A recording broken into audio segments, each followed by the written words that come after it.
كل له في قلبه عشق ولا ثاني، لكن عشقي في الورى ذكري وقرآني، هو سلوتي في السلام علیکم دوستو، میں ہوں محمد نوشاد قاسمی تارا-پوری۔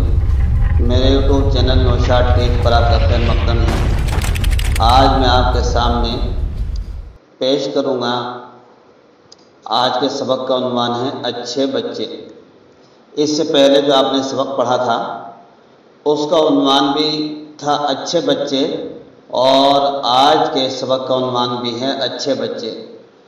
آج کے سبق میں ہم کچھ نصیحت آموز ناصحانہ جملے بچوں کے لیے جو سمجھانے کے کام آتے ہیں وہ پیش کریں گے، لیکن خاص طور سے ان جملوں کے اندر اردو املا کا خاص خیال رکھا گیا ہے۔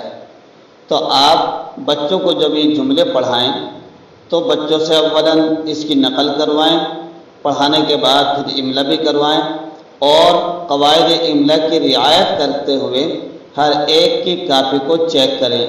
تو آئیے ہم پڑھ لیتے ہیں اچھے بچے۔ دیکھیے پہلا جملہ ہے اچھے بچے نماز پڑھتے ہیں۔ تو آپ اسی کے اوپر 5 منٹ کی بچوں کے سامنے تقریر کریں تاکہ ان کو نماز پڑھنے کی عادت بن جائے۔ ایسے ہی اچھے بچے قرآن پاک کی تلاوت کرتے ہیں۔ اچھے بچے روزانہ پڑھنے جاتے ہیں۔ اچھے بچے چھوٹے بڑے کو سلام کرتے ہیں۔ آپ سلام کے اوپر بھی بچوں کو سمجھا سکتے ہیں۔ اسی طریقے سے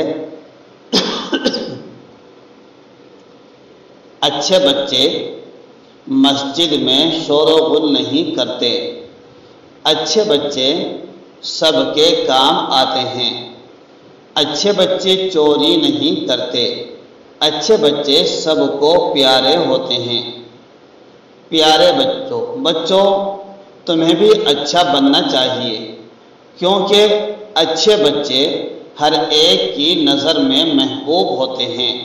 پیارے بچوں، اگر تمہاری تمنا ہے کہ تم آگے چل کر زندگی کے ہر میدان میں ترقی کرو تو اس کے لیے حصول علم میں حتی الامکان مسلسل جد و جہد کرو۔ انشاءاللہ کامیابی سے ہمکنار ہو جاؤ گے۔ دیکھیے اس کے اندر بہت سارے ایسے الفاظ آئے ہیں جو پیچھے ہم قواعد کے اندر پیش کر چکے ہیں، جیسے حتی الامکان ہے، جد و جہد ہے، انشاءاللہ ہے۔ اس طرح کے الفاظ جب آپ دیکھو گے تو ملے گی۔ تو آپ کو بچوں کو جب یہ سبق پڑھانا ہے تو نماز کی، قرآن پاک کی، روزانہ وقت پر آنے کی، سلام کی، مسجد میں شور و غل نہ کرنے کی، چوری سے بچنے کی، اور اس طرح کی نصیحت کرنی ہے تاکہ بچوں کے اندر شروع سے ابتدا سے ان ساری چیزوں کا شوق پیدا ہو جائے۔ تو انشاءاللہ پھر پیش کریں گے کل کو ہم ایک نیا سبق جس کے اندر الفاظ و معنی ہوں گے۔ تو آئیے اب ہم کل آئیں گے، پھر آج کے لیے الوداع۔ هذا القرآن يوحدنا لطريق الخير يوجهنا، الله تعالى أنزله ورسول الله معلمنا،